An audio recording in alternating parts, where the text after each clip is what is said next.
Shadow of the Colossus es mi juego favorito de siempre.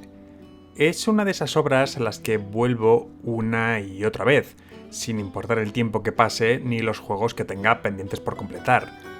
Es un título que, como pasaba con Ico, es tremendamente sencillo en su planteamiento, al menos inicialmente, pero que siempre tiene algo nuevo que ofrecer, pequeños detalles a los que antes no habías prestado atención y que enriquecen aún más la experiencia. Pero no creáis que esto me pasa solo a mí. Toda la información sobre el contexto de nuestras acciones se nos da en apenas 4 pequeñas escenas a lo largo de diferentes puntos del título, de forma que nunca terminamos de entender qué está pasando realmente hasta llegar al gran final. Pero, al menos durante la mitad del recorrido, solo contamos con el contexto que nos brinda la cinemática inicial.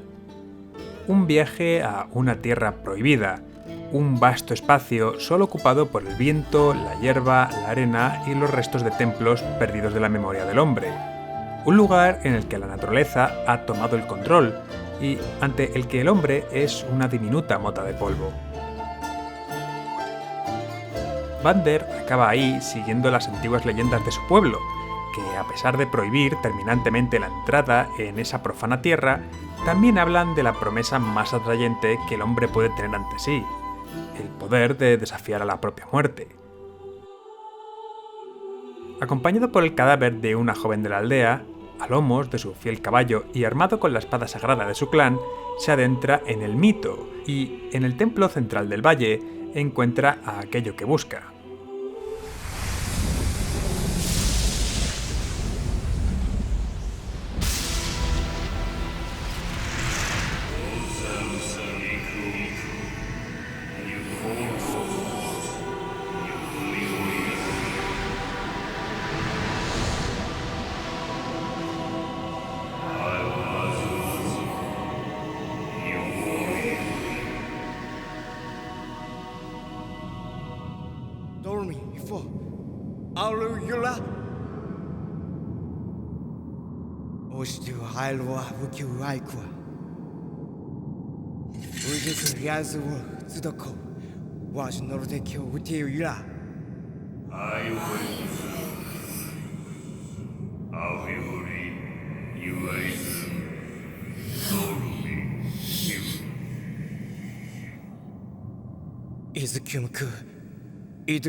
It's not ours, Amazon. Alu Tiklik, if the least to is.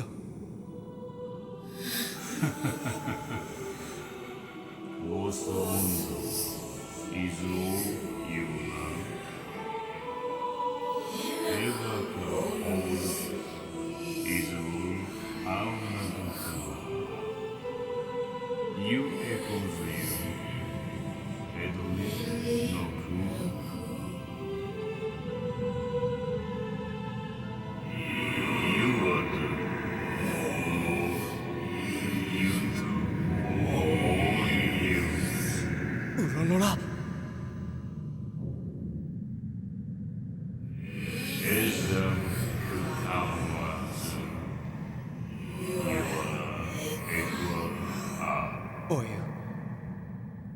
I'll bet. I was beautiful, no kiss, no quarrels. On those around, I were control. Ale was not you were head. You were just no. You do. You bet, Sanada. 僕も I order was no suit. Oh, you beer I answer. Was you beer only Jula, Ukira Jula. No suit, you I'll do All around. You are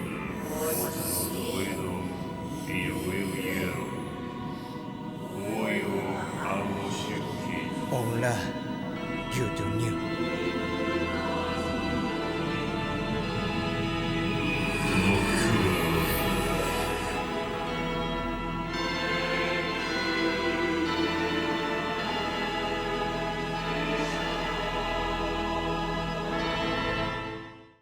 «16 colosos», 16 criaturas a medio camino entre la eterna e incorrupta muerte de la piedra y los pocos rastros de vida que aún se observan en las llanuras.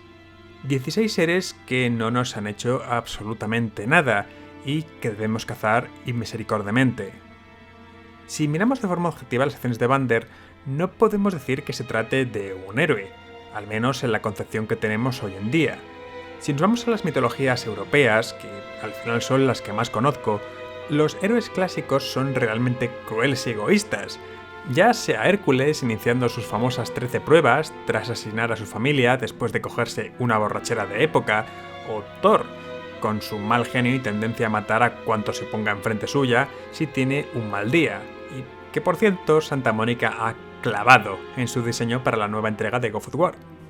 Pero hoy por hoy los héroes son figuras a imitar, personajes con moral y actos intachables, que persiguen sus ideales de forma incansable y son un pilar en su comunidad. Esta descripción es válida para el 90% de los personajes de las películas de Marvel, o casi cualquier otra obra dirigida a un público amplio, pero también sirve, por ejemplo, para Geralt, de la serie de The Witcher, siendo esta una propuesta mucho más gris. Así que, con esta introducción tenemos dos opciones: o se nos está colocando en un mito clásico, con sus personajes imperfectos, pero decididos a cumplir con la tarea que se les ha impuesto, o somos el malo de la película, y simplemente estamos masacrando a unos seres que nada han hecho a nadie, roto todos los tabúes de nuestra comunidad y robado sus reliquias para saciar nuestros propios deseos.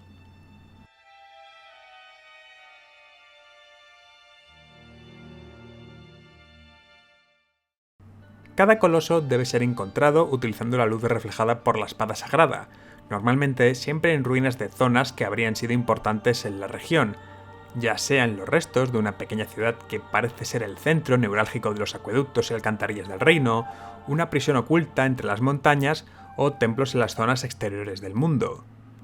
Una vez localizados deben ser eliminados golpeando en sus puntos débiles, que se iluminan al acercarnos espada en ristre, para lo cual primero hay que entender cómo se relaciona el coloso con el escenario y aprovecharnos de él para poder subirnos a la criatura. Estos combates son el núcleo jugable del título, y buena parte de lo que hace tan memorable la experiencia, porque primero, hasta cierto punto, es darle una vuelta de tuerca al género de puzzles, y segundo, porque todo el diseño trabaja para que la primera vez que superas cada coloso no sea fácilmente olvidable. Miremos a nuestro personaje.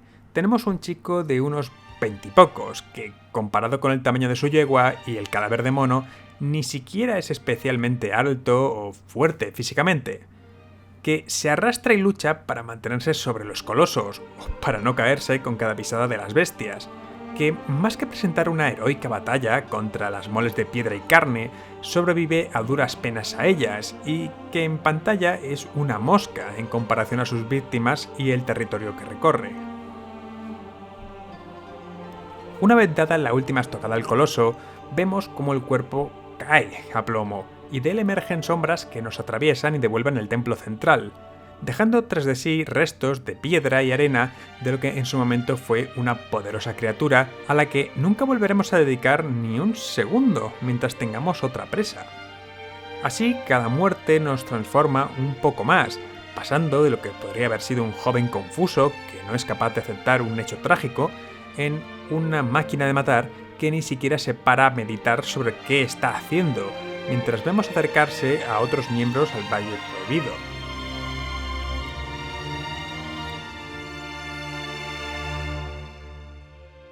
Llegados al último coloso, apenas queda nada de Vander, que no duda en seguir tras perder el único ser que le ha acompañado incondicionalmente durante todo el camino, y que tras acabar con el último coloso, sella completamente su destino.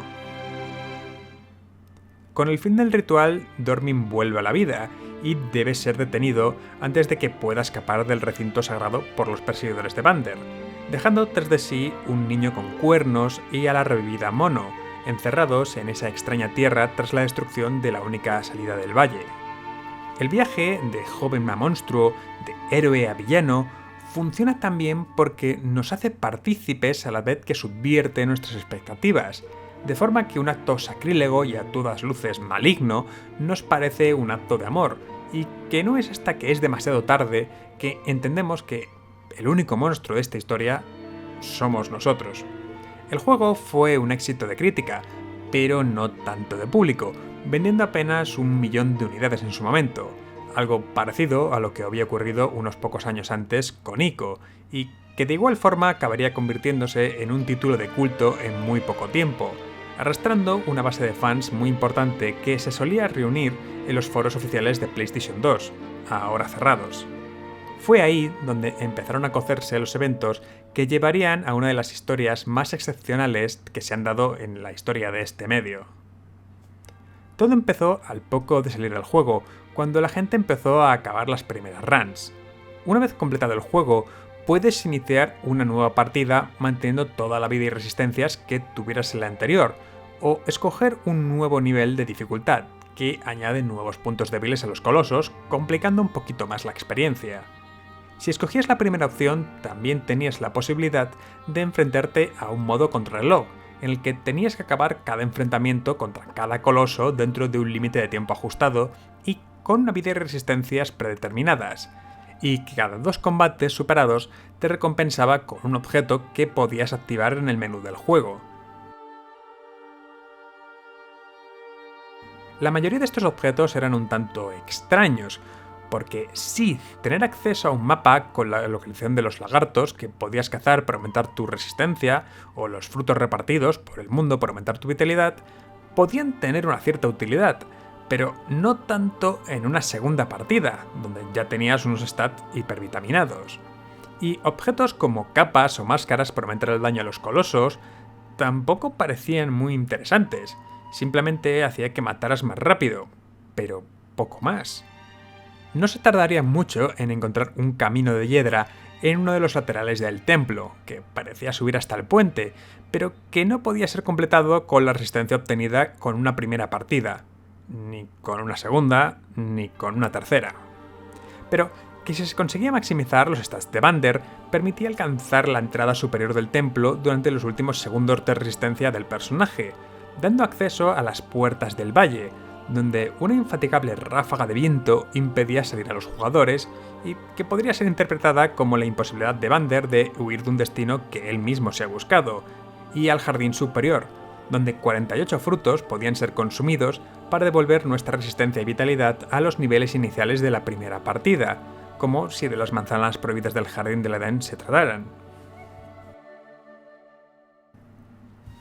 Estos fueron los primeros grandes secretos que se descubrieron, y con ellos una ola de apasionados jugadores empezaron a buscar más posibles pistas que condujeran a nuevos descubrimientos o enlaces con Ico, lo que empeoró con el descubrimiento de una playa como mínimo muy parecida a la que se podía ver al final del primer juego de Fumito Ueda.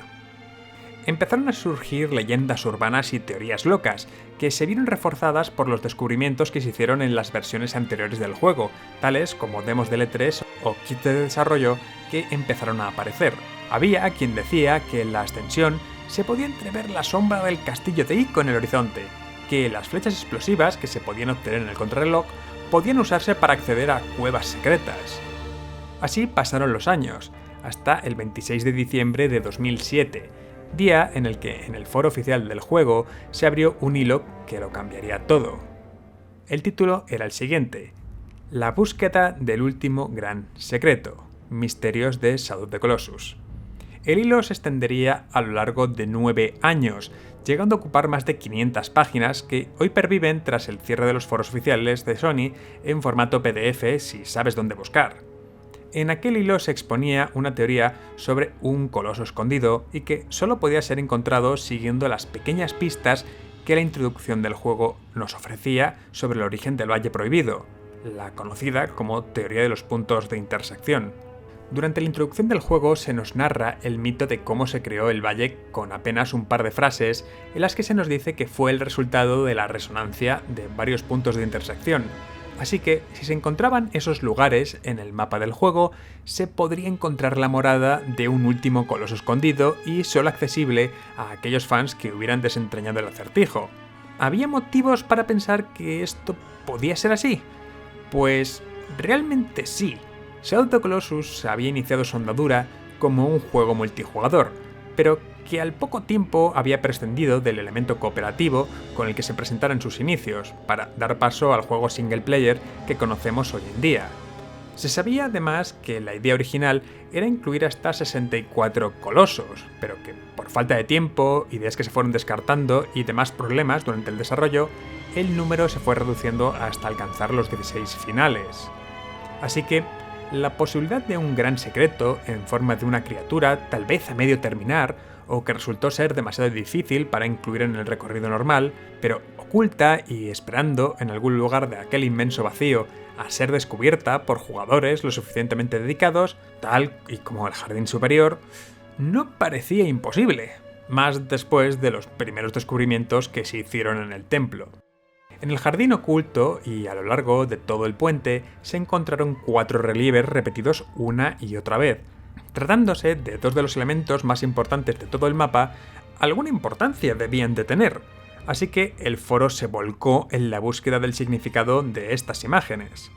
No se tardó mucho en descubrir que parecían corresponder al perfil de varios lugares del mapa desde una perspectiva cenital, y poco a poco fueron encontrándose lugares que coincidían con esos relieves: las puertas del valle, el templo central, el gran lago del oeste y la entrada al Coliseo del desierto. 4 puntos que, si eran unidos mediante líneas, llevaban a una de las arenas en las que Vander se enfrenta a los colosos, y justo en la zona de intersección de las líneas, una gran puerta de piedra. La bola de nieve se había echado colina abajo y ya no había quien pudiera detener la avalancha. Durante meses el grupo estuvo buscando formas de atravesar la puerta, ya fuera probando con todos los ítems que se podían conseguir en la contrarreloj, buscando algún interruptor secreto u objeto que se pudiera quemar, porque encima resultaba que la puerta se encontraba en el área del único coloso de todo el juego que se derrota haciendo uso de un objeto diferente al arco y la espada, lo que no hacía más que alimentar las especulaciones del foro. Todo aquello no podía ser una simple casualidad.